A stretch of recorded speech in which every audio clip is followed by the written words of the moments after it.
हाय Deep. Hello sir, good morning. पूरा action तैयार। बिल्कुल, और आप तो मेटावर्स की दुनिया में भी बिल्कुल वैसे ही दिख रहे हैं जैसे आप रियल नजर आते हैं एकदम। Thank you sir. और आपके साथ तो मजा ही आ गया। हमारा जो नया वर्चुअल स्टूडियो आपने दिखाया मेटावर्स में, ये कहाँ से आ गया सर? बिल्कुल, देखिए टेक्नोलॉजी का जमाना है और टेक्नोलॉजी के साथ साथ ही हमने भी आपके लिए पूरा इंतजाम किया कि जी बिजनेस टेक्नोलॉजी के मामले में हमेशा रहे आगे, और हम मेटावर्स में पहुंचने वाले पहले चैनल बनना चाहते हैं। और जी बिजनेस अब मेटावर्स की दुनिया में भी प्रवेश कर चुका है। अगर आप वहां भी हमारे चैनल को देखना चाहें तो बिल्कुल देख सकते हैं। तो हमने सोचा बजट से बेहतरीन मौका क्या होगा कि हम मेटावर्स की दुनिया में प्रवेश करें। फिजिकल वर्ल्ड हो या डिजिटल वर्ल्ड या मेटावर्स हो, सबसे आगे तो जी बिजनेस ही है। और पिछले बजट में अगर आपको याद हो तो वित्त मंत्री जी ने सबसे ज्यादा किसी एक शब्द का नाम लिया पूरे भाषण में, तो वो था डिजिटल। 55 बार, पूरे 55 बार, और 56वीं बार हमने लिया है। तो ऐसे में आइए इस बजट की महा कवरेज में आप सबका स्वागत है। और आज है बड़ा एक्शन पैक दिन, और इस एक्शन पैक दिन के लिए आपके लिए क्या क्या खास किया है जी बिजनेस में, पहले मैं वो बता दूं और उसके बाद हम करेंगे आज के पूरे विश्लेषण की शुरुआत। तो सबसे पहले बजट देखने के लिए आपके पास ढेरों तरीके हैं। आप चाहें जी बिजनेस को टीवी सेट पर देखें या फिर यूट्यूब पर देखें। यूट्यूब पर देखने के लिए हमने इंतजाम किया है आपके लिए अलग अलग यूट्यूब चैनल्स का। आपको सिर्फ @जी बिजनेस करना है और वहां पर आपको यूट्यूब पर जी बिजनेस देखने का मौका मिलेगा। और विशेष करके मैं आपको ये बताना चाहता हूं कि यूट्यूब पे हमने प्रोग्रामिंग जिस तरह से की है, आपको रियल टाइम बेसिस, और हो सकता है आपको टीवी से भी 2 या 3 सेकंड पहले यूट्यूब पर टेलीकास्ट होता हुआ नजर आए, और ये आपके लिए हमने विशेष इंतजाम किया है। आइए सबसे पहले बता दें, आपको ले चलते हैं बजट स्टॉक एक्सचेंज, जहां पर देश भर से सारे आपके चहेते एक्सपर्ट्स एक साथ एक मंच पर आपको नजर आएंगे। चहल पहल पूरी है और आप देख सकते हैं सारे एक्सपर्ट्स पहुंच चुके हैं। एक आध कुर्सी खाली है, वो इधर उधर हैं, लेकिन पहुंच सब चुके हैं। तो बड़ा एक्शन आपके लिए बजट स्टॉक एक्सचेंज से आने वाला है। कुणाल जी, राकेश जी, वागले साहब, हिमांशु जी, सुमित जी और आशु सर दिख रहे हैं मुझे, संदीप जैन साहब, सेठी साहब, सेडानी साहब, जय ठक्कर साहब, सारे हमारे एक्सपर्ट्स हैं जो पहुंच चुके हैं। और देखिए सब वेव कर रहे हैं, सब इंतजार कर रहे हैं, बस जल्दी ही मैं आपके पास पहुंचने की तैयारी में हूं बजट स्टॉक एक्सचेंज में। और इसके अलावा जो हमारी बजट महासभा, जहां पर आपको बजट का रियल टाइम विश्लेषण मिलेगा हमारे एक्सपर्ट्स की तरफ से, नवनीत मनोज साहब, आनंद राठी जी, विक्रम कोटक साहब होंगे हमारे साथ बजट महासभा में। और सारे जो एक्सपर्ट्स हैं वो भी मैं आपके सामने रख दूं नाम की। इस वक्त कौन कौन से एक्सपर्ट्स आज आपको दिखेंगे बजट महासभा में। बसंत माहेश्वरी जी, राहुल अरोड़ा साहब, अजय बग्गा साहब, इनसे भी करेंगे हम मुलाकात। वरिंदर बंसल, विजय मंत्री, अरुण गिरी, टीपी ओसवाल साहब, ये होंगे बजट महासभा में मेरे साथ स्टूडियो में, और दिन भर आपको देंगे रियल टाइम विश्लेषण। बजट बिग पैनल, बजट खत्म होने के बाद, बाजार बंद होने के बाद आपके लिए 4 से 5 बजे रामदेव सर, सुनील सिंघानिया साहब, मधु केला सर और साथ ही नीलेश शाह साहब हमारे साथ होंगे स्टूडियो में लाइव, आपका पूरा विश्लेषण बजट के लिहाज से। लेकिन आप सबके लिए बहुत कुछ है जी बिजनेस पर, हर घंटे, हर आधे घंटे। पहले तो बजट बोनांजा में आपको बता दूं कि आपके लिए बजट देखा तो कमाई पक्की, क्योंकि हर एक घंटे आपको पूछा जाएगा एकदम आसान सा सवाल। और इस बार सिर्फ एक इनाम नहीं रखा हमने, हर घंटे कई सारे इनाम रखे हैं। और पहले घंटे का सवाल तो हो भी चुका है, जो आपने नोट किया होगा। जब भी आपको लगे ये सवाल का जवाब मुझे आता है, गूगल करके भी कर सकते हैं और बिना किए भी आ जाएगा, क्योंकि सवाल बड़े आसान से हैं। तो आप तुरंत प्रभाव से उसका हमें जवाब लिख भेजें, या तो आप जो SMS के लिए नंबर दिया है उस पर भेजें, या फिर आप सोशल मीडिया पर हमें भेजें। लेकिन सोशल मीडिया पर भेजें तो 2 हैशटैग जरूर लगा लें, #BudgetOnG, #अनिल सिंघवी, ताकि हम आपके जवाबों को आसानी से देख सकें। और अगर आपने पहले घंटे इनाम जीत लिया तो आप दूसरी बार भी जीत सकते हैं। ऐसा नहीं कि पहली बार देखे रुक जाना है। लेकिन हाँ, हम चूंकि सारे के सारे जो इनाम है वो हैशटैग से सेलेक्ट करेंगे, क्योंकि एक साथ सारे ट्वीट्स वहां पर मिल जाते हैं, एक साथ सारी सोशल मीडिया पोस्ट मिल जाती है। तो ये लगाना आप जरूर रखिए। हर आधे घंटे होगा आपके लिए बजट का ऑप्शन। तो ऑप्शन में ट्रेड करने वाले हमारे सारे एक्सपर्ट्स के लिए हर आधे घंटे में मिलेगा, यानी कि 1 घंटे में 2 ऑप्शन कॉल मिलेंगे। हाँ, बीच बीच में भी बजट स्टॉक एक्सचेंज में अगर कुछ भी ऐसी चीज आई तो वो तो बिगुल बजाने के लिए तैयार हैं ही, लेकिन ऑप्शन की रणनीति भी आपके लिए हर आधे घंटे में मिलेगी। और इसके अलावा रियल टाइम बेसिस पर होगा बजट का एनालिसिस। हमारे सारे एक्सपर्ट्स बजट स्टॉक एक्सचेंज से और बजट महासभा से आपको जैसे ही वित्त मंत्री जी ने कुछ कहा, उसका पूरा का पूरा असर आपके सामने रखा जाएगा। तो ये आज की हमारी पूरी आपके लिए विशेष प्रोग्रामिंग है, एकदम आसान भाषा में, जो आप समझ सके, जान सके।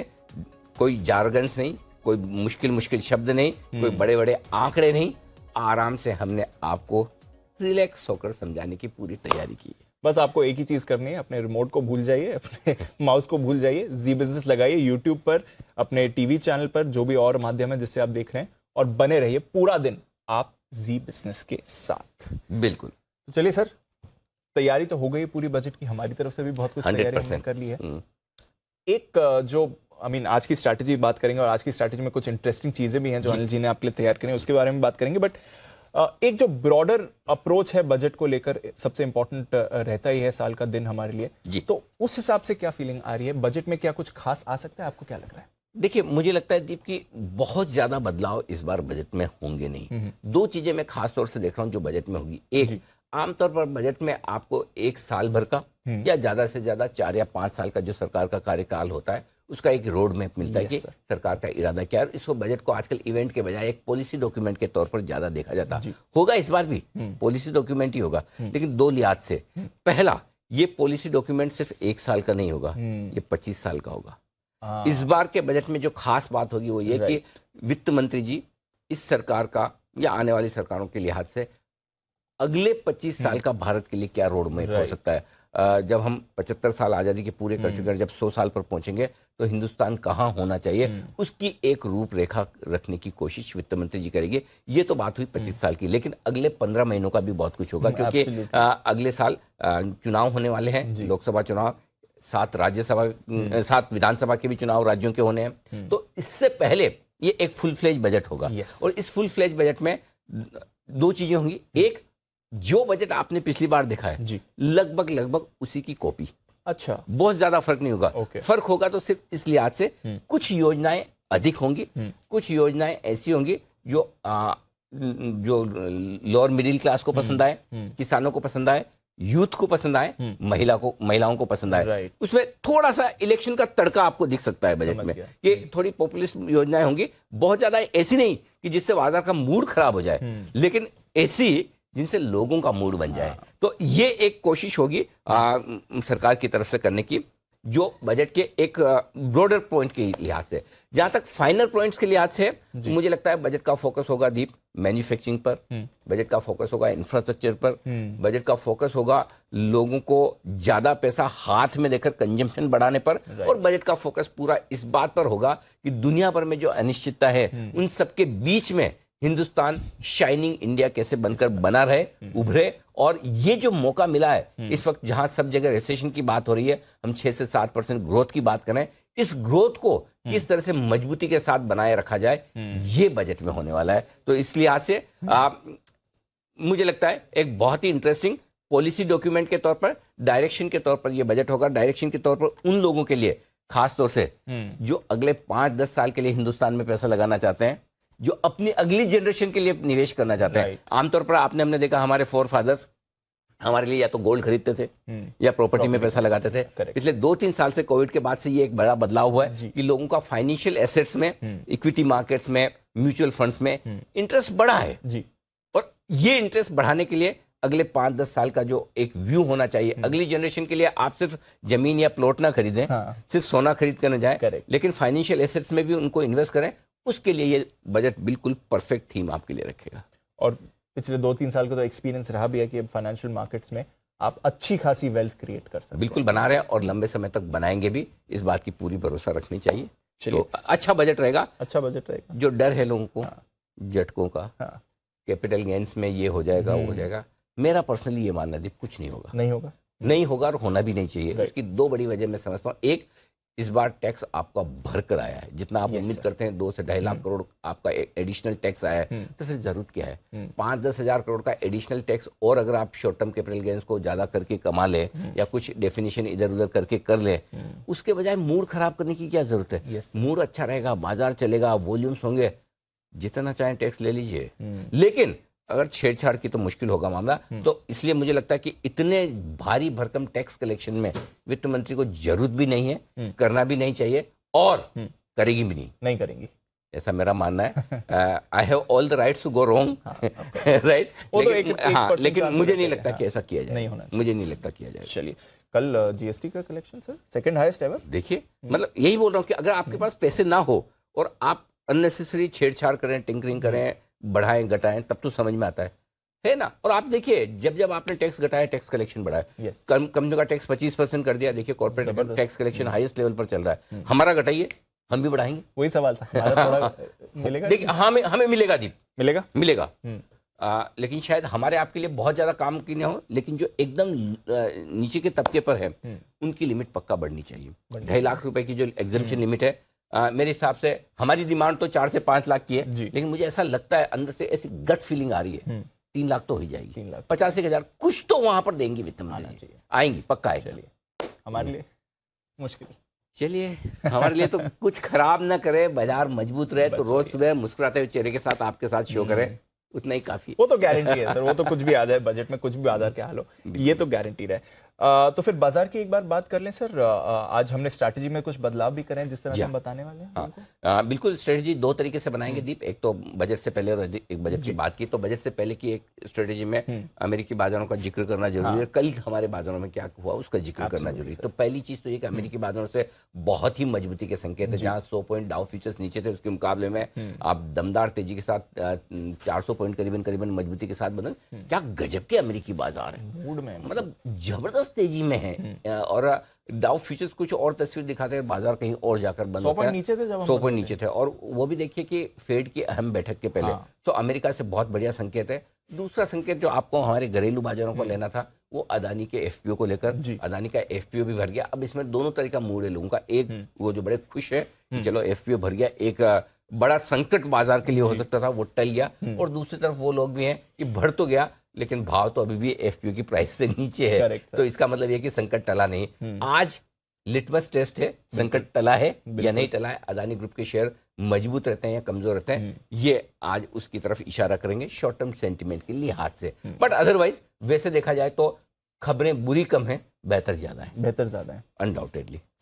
ऐसे इसकी कुछ वैल्यू है सर, ये जो ग्लोबल मार्केट्स में हुआ, ये कब तक की वैल्यू है? बिल्कुल है। ये आज अगर हमारा बजट का दिन नहीं होता तो हम बहुत ही बढ़िया ऐसे संकेत मानकर डांस करते हैं। वैसे भी आज सेंचुरी मार कर अगर एसजेएक्स खुलने की कोशिश कर रहा है 70-80 अंक ऊपर, तो उसकी क्रेडिट तो ग्लोबल मार्केट्स की है, नो डाउट। इन सारी बुरी चीजों के बीच में भी भारतीय बाजार 2 दिन हरे निशान में बंद होने में कामयाब रहे, वो अपने आप में अचीवमेंट है। और कल तो कैश मार्केट के स्टॉक्स में देखिए आप जबरदस्त एक्शन हुआ है। तो I think we are all set. और उस लिहाज से मैं पहले आपको बजट के पहले के लेवल देना चाहता हूं। बजट के पहले के लेवल। चलिए, तो पहले बजट से पहले क्या हो सकता है बताएं। बजट के पहले के लेवल्स मैं आपको दे दूं 17,550, 17,600। ये स्ट्रॉन्ग सपोर्ट जोन है जो आसानी से टूटेगा नहीं। ऊपर में 17,775, 17,850 की रेंज में पहुंचेंगे और वहां पर आपको प्रॉफिट बुकिंग आती दिखेगी। ये एक ही सपोर्ट जोन मैंने आपको निफ्टी पर दिया है।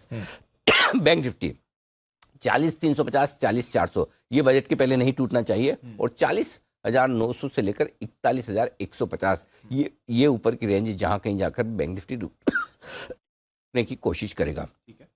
ये बजट के पहले की। बजट के बाद के भी बता दूं अभी। बजट के बाद चूंकि बजट से पहले मतलब जो ट्रेड करना चाहें, बिकॉज मैं उस हिसाब से भी पूछ रहा हूँ क्योंकि इतने बढ़िया ग्लोबल संकेत हैं, एसजीएक्स निफ्टी आपको अच्छा सेटअप दिखा रहा है। तो जो 2 घंटे में क्विक सिंगल्स लेकर कुछ करना चाहें, बता देता हूँ, मौका है। हाँ बिल्कुल है मौका। और मैं बजट और ये जो स्ट्रेटेजी दे रहा हूँ सिर्फ बजट के पहले की।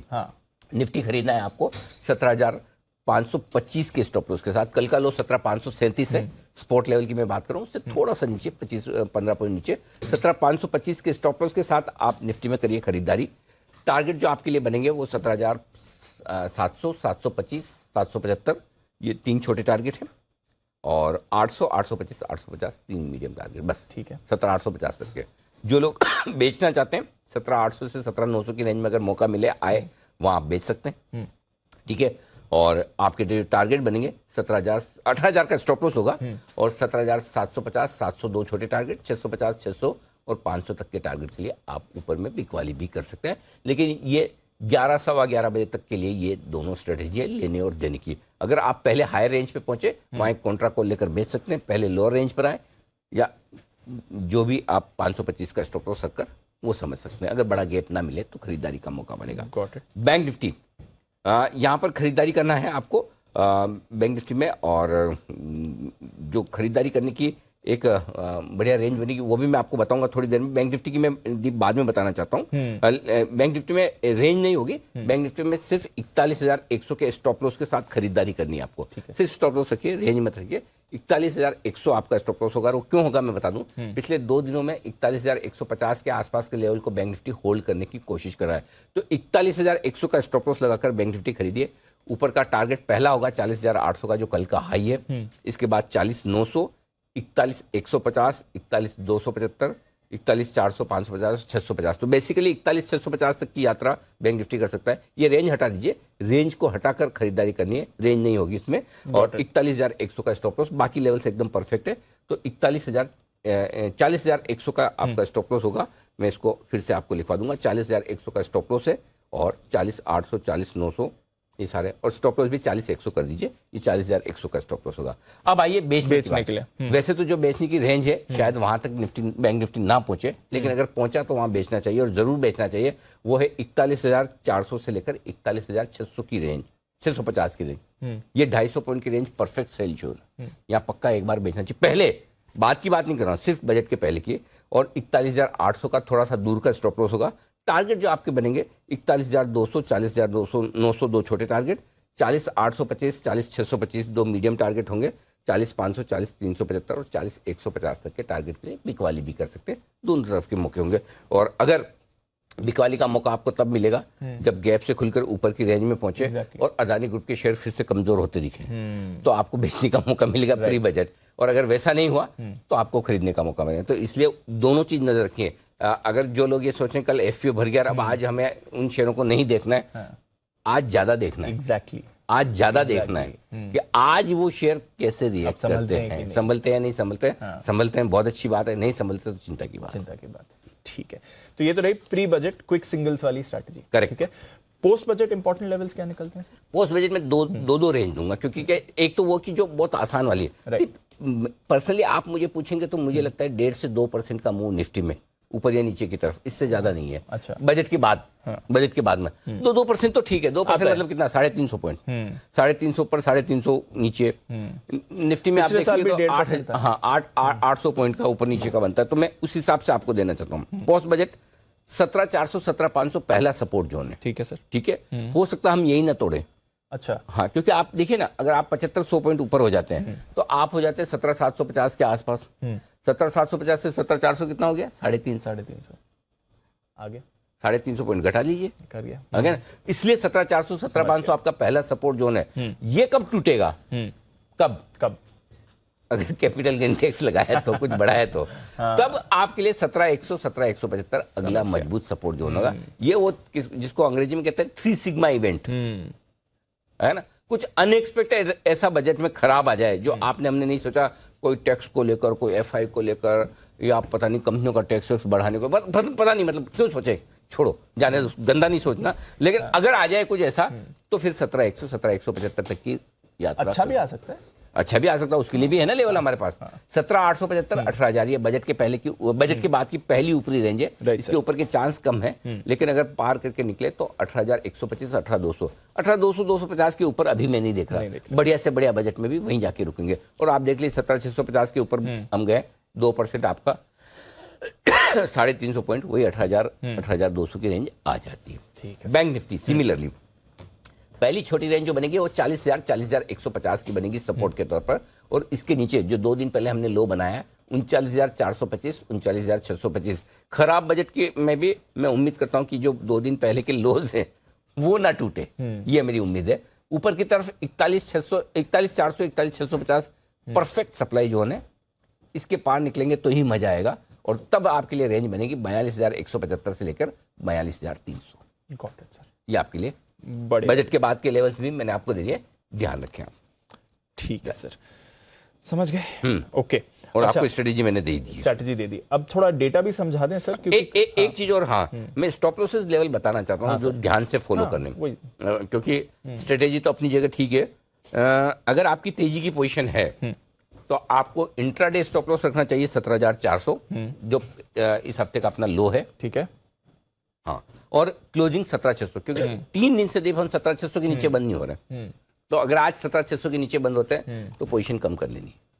अच्छा, एक बार फिर से बता दो सर, 17,600 17,600 के नीचे बंद होते हैं तो पोजीशन कम कर लेंगे, तेजी की पोजीशन। और इंट्राडे का स्टॉप लॉस 17,400। इंट्राडे का दूर इसलिए कि बजट के दिन थोड़ी वॉलेटिलिटी बन सकती है। 17,400 तोड़ेंगे तो ही फ्रेश कमजोरी बनेगी। क्लियर है। हायर साइड पर सॉरी बैंक निफ्टी का भी तो देना है। इंट्राडे 40,100, 2 दिन से आप 40,150 के आसपास सपोर्ट लेने की कोशिश कर रहे हैं। 40,100 इंट्राडे है और क्लोजिंग 40,300। अब आप देखिए ये कहां से आया। उसका वजह ये थी कि पिछले 2 सेशन से आप 40,300 के नीचे बंद नहीं हो रहे। इनफैक्ट 3 दिन से, सॉरी नॉट 2 दिन, 3 दिन से 40,300 के नीचे बंद नहीं होते। तो अगर आज मैंने बहुत छोटा और टाइट स्टॉप लॉस दिया क्लोजिंग बेसिस पे, 40,300 काफी, इससे बड़ा अपने को नहीं रखना है ताकि क्या है रिस्क कम रहे। ये सिंपल सी। अब आइए शॉर्ट साइड पर। अगर आप शॉर्ट है तो आपके लिए स्टॉप लॉस इंट्राडे में है 17,900, क्लोजिंग 18,000। याद होगा आपको 18,000 के नीचे आए उसके बाद ही मामला गड़बड़ हुआ है ना। 17-18 दिन हम 18,000 के ऊपर शॉर्ट काट लेना है। और 17,900 इंट्राडे रखिए। क्लियर है। बैंक निफ्टी इंट्राडे के लिए 41,000 छोटा वाला रखा है और क्लोजिंग 41,650। जिसको ज्यादा डीप रखना है वो 42,000 का रखें, क्योंकि 42,000 के नीचे आने पर फॉल शुरू हुआ था क्लोजिंग बेसिस पे।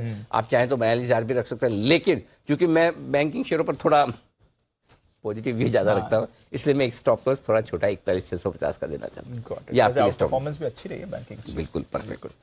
डेटा के लिहाज से कुछ इंपॉर्टेंट एफआईएस की पोजीशनिंग नहीं, वो तो सब अब ये कल के आज इसकी वैल्यू है वैसे? नहीं, पास्ट इज पास्ट। बेच दिया 5,500 करोड़ का, ठीक है। 1,600 करोड़ के इंडेक्स भी बेचे हैं, स्टॉक्स भी बेचे हैं। बढ़िया बात क्या है? बढ़िया बात है कि बजट में आप 18% इंडेक्स लॉन्ग पोजीशन पर जा रहे हैं, जो बहुत ही छोटी है। सबसे बढ़िया ये सबसे बढ़िया आराम। अब बजट में जिन सेक्टर पर आपको फोकस करना है खरीदारी करने के लिहाज से, कि जो मैं आपको बता दूं जो आपको निवेश का बढ़िया मौका देंगे, ये आपके लिए सबसे इंपॉर्टेंट चीज है निवेश के लिहाज से। और उन लोगों के लिए जो साल 2 साल 5 साल के लिए निवेश करना चाहते हैं, सबसे पहले मैन्युफैक्चरिंग। इस बजट में मैन्युफैक्चरिंग पर पूरा फोकस रहेगा। अगर मैन्युफैक्चरिंग से रिलेटेड किसी तरह के ऐलान, किसी तरह के इंसेंटिव, सब्सिडी, टैक्स रिबेट ये आती है तो ये सेक्टर और सरकार को समझ में आ गया, इसी से दुनिया पर राज करेंगे। करेक्ट सर, है ना। चाइना का सारा काम इधर लेके आओ, बाकी देशों का इधर लेके आओ, अच्छी मैन्युफैक्चरिंग बनाओ, तो एक ही है। दूसरा, कैपिटल एक्सपेंडिचर पूरा होगा और इस बार भी होगा, बढ़ेगा भी, और वो उसका फायदा इंफ्रा शेयरों को मिलेगा, सीमेंट को मिलेगा इनडायरेक्टली। सीमेंट शेयरों पर हम बहुत बुलिश हैं, मैं बता दूं आपको। आने वाले समय के लिए, इस साल के लिए सीमेंट सेक्टर पर हम बहुत बुलिश। जो काम डिफेंस में हुआ उसके शुरुआती संकेत रेलवे में आ रहे हैं। और आप देखिए दीप, ये 4-6 महीने से हम लगातार बात कर रहे हैं और सारे रेलवे स्टॉक्स वहां से 50 से 75% बढ़ चुके हैं और अभी तक ये कुछ नहीं बढ़े। 50% बढ़ने के बावजूद। तो रेलवे पर जो सरकार का फोकस रहेगा वो आगे बहुत काम करेगा। एक और सेक्टर जो हमारा फेवरेट है, clean power, solar, wind, renewable, green hydrogen, electric vehicles को भी मैं उसी में डाल लेता हूँ। क्लीन पावर से जुड़े हुए स्टॉक्स को, इन पर फोकस पूरा रहेगा और ये भी बढ़ेंगे। आप देख सकते कल भी कई सारे स्टॉक्स पावर से जुड़े हुए स्टॉक काफी तेजी से भागे। और हमारा एक और जो इस साल का stock of the year MTAR technology कल बजट से ठीक पहले तेज दौड़ लगाता हुआ नजर आया। बैंक्स पसंद है ही, और बीच में हमने कहा भी था, आपको याद हो, कि सरकारी बैंकों में थोड़ा प्रॉफिट बुक कर लीजिए वेरिएशन में, लेकिन इस करेक्शन के बाद अब सरकारी बैंक भी आपके लिए आकर्षक हो चुके हैं। ओके, तो कुछ इंपॉर्टेंट सेक्टर्स अनिल जी की तरफ से जो इस बजट में रखनी है आपको नजर। सेक्टर्स की तो बात हो गई, बट स्टॉक्स आज कौन से फोकस में रहेंगे, क्योंकि नतीजों के दम पर भी काफी एक्शन रहा है। आइए बिगुल अनिल जी के लिए स्टॉक ऑफ द डे।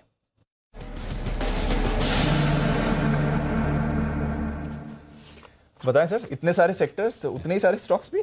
पहला तो सबसे स्टॉक ऑफ द डे तो इंडियन होटल्स, सिद्धार्थ सिराजी साहब का भी फेवरेट। बिल्कुल। और सबसे बड़ी बात ये दीप की जिस तरह की परफॉर्मेंस आई वो तो गजब है। टॉप लाइन वगैरह तो आनी थी, लेकिन लोगों को ये लग रहा था कि शायद मार्जिन मेंटेन करना मुश्किल होगा, लेकिन मार्जिन फ्रंट पर जो दमदार परफॉर्मेंस है वो मुझे पसंद आ रही है। दूसरी बात जो पसंद आ रही है, पिछले रिजल्ट के वक्त, क्वार्टरली रिजल्ट के वक्त 330 था, आज 300 है। 10% नीचे भी है। बिल्कुल। तो इंडियन होटल्स ये आज कमाल करना चाहिए और आने वाले समय में भी आपके पोर्टफोलियो में रहने लायक शेयर है। तो स्टॉक ऑफ द डे तो ये है, लेकिन कुछ वायदा कारोबार के और रिजल्ट्स जो अच्छे हैं। बिल्कुल। चोला फाइनेंस, श्रीराम फाइनेंस दोनों ने अच्छे नतीजे पेश किए। मैक्स फाइनेंस उम्मीद भी अच्छी की थी, वैसे आए हैं, बहुत अच्छी नहीं, लेकिन इसमें नतीजों में पढ़ने लायक बात यह कि एनबीएफसी के रिजल्ट्स बढ़िया आ रहे हैं। Yes sir. तो चोला, श्रीराम, मैक्स और कल पीएल ने भी, पिरामल ने भी काफी अच्छी तेज दौड़ लगाई थी। तो आई थिंक ये स्पेस फिर से थोड़ी सी जागती हुई नजर आ रही है, ये एक अच्छा है। कैश मार्केट के कुछ रिजल्ट्स बहुत ही मजबूत दिखे। स्पंदना स्फूर्ति क्या गजब के रिजल्ट, क्या नेट इंटरेस्ट मार्जिन है, माय गॉड, कमाल का प्रदर्शन किया इस कंपनी ने। केपीआईटी टेक महंगा स्टॉक है, बढ़ा हुआ स्टॉक है, नंबर्स बहुत अच्छे हैं और कल बढ़ चुका है, शायद आज बढ़े ना बढ़े अलग बात है, बट एक पारादीप फॉस्फेट जो हाल ही की लिस्टेड कंपनी है फर्टिलाइजर स्पेस पे, बहुत दमदार नतीजे इसके भी आए। तो कैश मार्केट में भी लंबी लिस्ट है, मैंने 3-4 ही इसलिए चुने कि सारे तो बाकी टीम है बताने के लिए। बिल्कुल सर, तो चलिए टीम से भी हम जानेंगे क्या प्लान है। वैसे आपका क्या प्लान है? मैं तो जा रहा हूँ। आप कहाँ जा रहे हो? आप कहाँ जा रहे हो? आज से आप यहीं पे? My job is done. मैं जा रहा हूँ बजट स्टॉक एक्सचेंज में, मतलब आई कांट वेट मोर, सारे के सारे हमारे एक्सपर्ट्स आ चुके हैं, अब टाइम आ गया बस जल्दी से मुलाकात करने का। तो मैं एक बार आप जल्दी से स्टॉक न्यूज़ और जो जो आपको करना है फटाफट कर लीजिए, मैं निकलता हूँ। आप निकल रहे? चलिए ठीक है, मिल के आता हूँ। बट ज्यादा दूर नहीं जाते। बजट स्टॉक एक्सचेंज जो आपको दिख रहा है, हमारे सारे बाकी मेहमान यहाँ से हाँ पूरी 45 सेकंड की दूरी पर है। अच्छा, बाय वॉक जी। चलिए, तो छोटा सा ही फासला है, अनिल जी बस जा रहे हैं बजट स्टॉक एक्सचेंज हमारे सारे मेहमानों के साथ कनेक्ट करने के लिए, वहां पर भी बात करनी है, काफी सारे आइडियाज वहां से भी लेने हैं। आइए तब तक खबरें, नतीजे और साथ ही ब्रोकरेज जानते हैं। अरमान, कुशल, नुपुर और आशीष है हमारे साथ तैयार। अरमान, मॉर्निंग, बताएं आज बजट के दिन क्या है ट्रिगर्स? जी, आज भी नतीजे है जिसमें अगर आप निफ्टी में अगर आप बात करेंगे तो निफ्टी में ब्रिटेनिया इंडस्ट्रीज के नतीजे आते हुए दिखेंगे। एफएनओ में भी आपको कई सारी कंपनीज के नतीजे आते हुए दिखेंगे, जिसमें Ashok Leyland, Hindustan copper, Jubilant FoodWorks, Tata chemicals, IDFC, Whirlpool of India, वहां पर भी आपको नतीजे आते हुए दिखेंगे। टेक्नोक्राफ्ट इंडस्ट्रीज पे आपको ध्यान रखना है क्योंकि इनका बायबैक जो है वो शुरू होता हुआ दिखेगा। टाटा मोटर्स, जहां पे पैसेंजर व्हीकल्स की जो कीमतें हैं वो लगभग 1.2% बढ़ेगी। जनवरी ऑटो सेल्स का डेटा भी आता हुआ दिखेगा और रिवाइज इलेक्ट्रिसिटी जो कोड है वो लागू होंगे। इक्विटी म्यूचुअल फंड जो कि सेटलमेंट था T+3 का, वो अब से T+2 के जो सेटलमेंट साइकिल है वो होता हुआ दिखा। और ग्लोबल के हिसाब से अगर आप बात करें तो यूएसए का फेड पॉलिसी का ओपेक प्लस का बैठक है वो होगी, और उसी के साथ साथ यूरोप में सीपीआई का जो जनवरी का डेटा है वो भी आता हुआ दिखेगा। ओके, तो ये है आपके लिए इस समय जो आज के बड़े ट्रिगर्स आ रहे हैं। आइए खबरों और स्पेशली नतीजों के करते हैं शुरुआत। मॉर्निंग कुशल, बताइए। मॉर्निंग दीप, नंबर्स में कोल इंडिया नंबर्स यहाँ पर ऑपरेशनली बेटर रहे हैं, हालांकि मुनाफे के लिहाज से स्लाइट मिस हमें देखने को मिला है। 7,756 करोड़ पर कंपनी ने मुनाफा दर्ज किया है। हमारा अनुमान 8,430 करोड़ रुपए का था। मार्जिन के लिहाज से 30% के मार्जिन आई है, 27% का अनुमान था, और अंतरिम डिविडेंड ₹5.25 प्रति शेयर का यहाँ पर ऐलान किया गया है। पावर ग्रिड नंबर्स अनुमान से बेहतर साइड पर दिख रहे हैं। कामकाजी मुनाफा 87.85 पर ये मार्जिन आते हुए दिखे, 85% का हमारा अनुमान था। साथ ही कंपनी का मुनाफा 3,645 करोड़ पर आया, हमारा अनुमान 3,580 करोड़ रुपए का था। तो दोनों ही फ्रंट पर कंपनी ने बेहतर प्रदर्शन किया। ₹5 का डिविडेंड भी इन्होंने दिया है।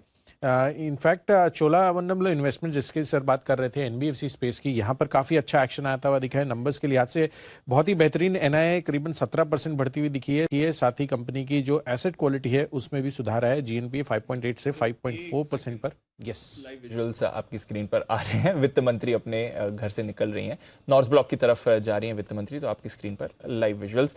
बजट प्रेजेंटेशन की प्रक्रिया का पहला स्टेप शुरू हो चुका है। वित्त मंत्री नॉर्थ ब्लॉक के लिए निकल चुकी हैं अपने घर से। बताएं कुछ।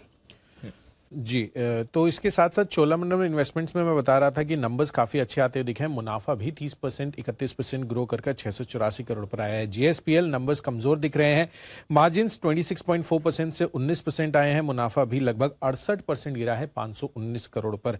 यही नहीं, इंडियन होटल्स नंबर्स यहाँ पर काफ़ी अच्छे रहे हैं। जैसे कि हम बता रहे थे स्टॉक ऑफ द डे में भी 35.4% के मार्जिन्स, मुनाफा भी लगभग 76 से 383 करोड़ पर आता हुआ दिख रहा है। तो ओवरऑल इंडियन होटल्स के नंबर्स काफी शानदार है। बिल्कुल, तो बढ़िया नंबर्स रहे। नुपुर, मॉर्निंग, बताएं कौन से नंबर्स हैं आपके पास? Good morning. सबसे पहले श्रीराम फाइनेंस, जहां पे नंबर्स देखे तो काफी स्ट्रांग है। एनआईआई में 80% की ग्रोथ है, प्रॉफिट भी 2.6 टाइम्स से इस बार बढ़कर आया है, और एयूएम की बात करें तो वहां पर भी 13.5% की ग्रोथ नजर आएगी। एसीसी यहाँ पर जो नतीजे आए हैं Q4 के कैलेंडर या फॉलो करती है कंपनी, तो यहाँ पे कमजोर रहे हैं, और एबिटा पर मार्जिन भी देखे तो वहां पर भी मिस आते दिखा है। रेवेन्यूज भी एस्टिमेट से थोड़े से नीचे आते दिखे। मार्जिन 8.3% के इस बार आते दिखे। एक्सेप्शनल लॉस था 79 करोड़ के आसपास का। मैक्स फाइनेंशियल सर्विसेज यहाँ पर देखे तो काफी बढ़िया परफॉर्मेंस दिखेगी, लेकिन मिस है यहाँ पे एस्टिमेट से। ग्रॉस प्रीमियम इनकम की बात करें तो 12% की ग्रोथ है। एपीई में देखे तो 4.5% का डिक्लाइन दिखेगा। वीएनबी मार्जिन की बात कर लेते हैं तो 25% से बढ़कर इस बार 32% के आसपास आते दिखे हैं। कैश में स्टार हेल्थ, जहां पर नेट प्रीमियम रिटर्न में 15% की ग्रोथ नजर आई है, और जो प्रॉफिट है वो 210 करोड़ का इस बार था। पिछले साल लॉस किया था कंपनी ने करीबन 580 करोड़ का। एडलवाइस फाइनेंशियल सर्विसेज जहां पे जो ओवरऑल परफॉर्मेंस रही है Q3 की वो काफी स्ट्रांग है। रेवेन्यूज देखे तो 32% से इस बार बढ़ गया है। हालांकि जो मार्जिन वहां पे स्लाइट मिस आते दिखा था, 36% के मार्जिन थे पिछले साल, जो इस बार कम हो गए 35.5% के आसपास आते दिखे। स्पंदना स्फूर्ति की भी बात कर लेते हैं। यहाँ पे जो परफॉर्मेंस आई है वो काफ़ी स्ट्रांग है। NII देखे तो 56% की ग्रोथ दिखेगी। नेट इंटरेस्ट मार्जिन भी 80 बेसिस पॉइंट से इंप्रूवमेंट है। Gross NPA, net NPA, asset quality की भी बात करें तो वहाँ पर भी सुधार है। और AUM में भी 19% की ग्रोथ इस बार आई है। ओके, कुछ और नतीजे और खबरें अरमान बताएं। जी बिल्कुल, रिटेल के नतीजे अगर मिक्स सेट ऑफ नतीजे आपको दिख रहे हैं। आय में लगभग 9% की बढ़ोतरी दिखेगी। हालांकि मार्जिन्स आपको थोड़े से कम होते हुए दिखे हैं, 17% से गिरकर 16.3% के आसपास आते हुए दिखे हैं। Blue star mix set of नतीजे यहाँ पर भी हैं। आय लगभग 19% के आसपास बढ़ी है। मार्जिन्स में आपको थोड़ी बहुत गिरावट दिखेगी, 6% से गिरकर 5.9% के आसपास जो है वहाँ पर आते हुए दिखे हैं। ग्रेट ईस्टर्न शिपिंग की बात करें तो वहाँ पर परफॉर्मेंस आपको दिख रही है, अच्छी दिख रही है। आय लगभग 51% बढ़ी है और मार्जिन्स में भी अच्छा सुधार दिख रहा है। लगभग 50% के जो मार्जिन थे 56% पर आते हुए दिखे हैं। मैपमा इंडिया जो कि सीई इंफो सिस्टम की बात करें, नतीजे बढ़िया दिख रहे हैं। आय लगभग 56% बढ़कर आई है। मार्जिन्स में भी काफी बढ़ोतरी है, लगभग 35.9% से बढ़कर 41.2% के आसपास जो है वहां पर आते हुए दिखे हैं। केसी इंटरनेशनल नतीजे कमजोर दिख रहे हैं। आय तो हालांकि 31% बढ़ी है, पर मार्जिन्स में आपको बढ़ाकर दिखेगा, 7.2% से गिरकर 4.6% पर आते हुए दिखे हैं। और अंत में KPIT टेक की बात करें तो नतीजे बढ़िया दिख रहे हैं। हालांकि मार्जिन जो है वो फ्लैट है। आय लगभग 23% बढ़कर आई है और मार्जिन जैसा कि मैंने कहा 14.1% से गिरकर लगभग 13.8% के आसपास आते हुए दिखे। ओके, कुशल बताएं कुछ और नतीजे। बिल्कुल, तो वेल्सपन एंटरप्राइजेस नंबर्स अच्छे रहे हैं। मार्जिन 6.4 से 9.9, मुनाफा भी 31 गुना बढ़कर 402 करोड़ पर आता हुआ दिख रहा है। हालांकि एक्सेप्शनल गेन है इसमें 356 करोड़ रुपए का। अदानी एंटरप्राइजेस का FPO का फाइनल अपडेट है, 1.26 टाइम सब्सक्राइब हुआ है, जिसमें QIB का हिस्सा 1.26 टाइम्स है। NII ने भी 3.32 टाइम सब्सक्राइब यहाँ पर करते हुए दिखे। सिंजीन इंटरनेशनल को लेकर आज इंपॉर्टेंट खबर है। यहाँ पर ब्लॉक डील के जरिए हिस्सा बिक्री संभव है। बायोकॉन जो है अपना 10% हिस्सेदारी इसमें बेच सकती है 560 से 562 रुपये 30 पैसे प्रति शेयर के भाव पर, और करंट मार्केट प्राइस से लगभग 1 से 3% डिस्काउंट पर यह डील संभव है। करीब 2240 करोड़ रुपए लोअर प्राइस बैंड पर ये जुटाते हुए नजर आ सकते हैं। साथ ही सिंजीन ने हैदराबाद ऑपरेशंस को भी बेचा है करीबन 400 करोड़ रुपए में, तो यहाँ पर भी फोकस रखिए। सिप्ला इनकम टैक्स डिपार्टमेंट ने सिप्ला के ठिकानों की छानबीन की है, ऐसी खबरें आ रही हैं, और छानबीन का मकसद ये देखना है कि कहीं टैक्स चोरी तो नहीं हो रही है।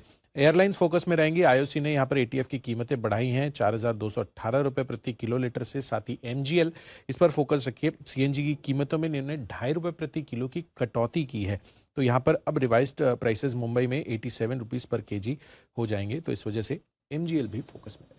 ओके, और नुपुर फाइनल सेट ऑफ नतीजे खबरें कौन सी हैं आपके पास? बिल्कुल, फाइनल सेट बता देती हूँ। खबरों का काफी सारे थी। तो वोडाफोन आइडिया जहाँ पे वेंडर ATC को दोबारा 1600 करोड़ के ऑप्शनल कन्वर्टेबल डिबेंचर्स जारी करने को बोर्ड से मंजूरी मिल गई, तो ये स्टॉक आज फोकस में रहेगा। टाटा मोटर्स कंपनी को TPG राइस क्लाइमेट से 3750 करोड़ की दूसरी और आखिरी पूंजी जो बची हुई थी किस्त वो मिल चुकी है, तो पॉजिटिव न्यूज आती दिखी है टाटा मोटर्स के लिए। मॉल जहाँ पे कंपनी ने जो फेरो ग्रेड की जो कीमतें वहाँ पे बढ़ोतरी करी है, तो ये स्टॉक भी आज फोकस में रहने वाला है।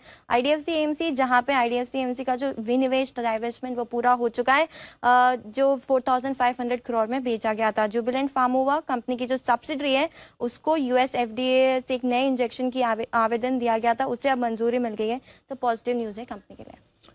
ओके, तो ये है आपके लिए सारी की सारी खबरें इस समय जहां पर आपको रखनी है नजर। वित्त मंत्रालय पहुंच चुकी हैं वित्त मंत्री। ये आपके लिए इस समय लाइव विजुअल्स आ रहे हैं। इस समय आपकी स्क्रीन पर वित्त मंत्रालय पहुंच चुके हैं।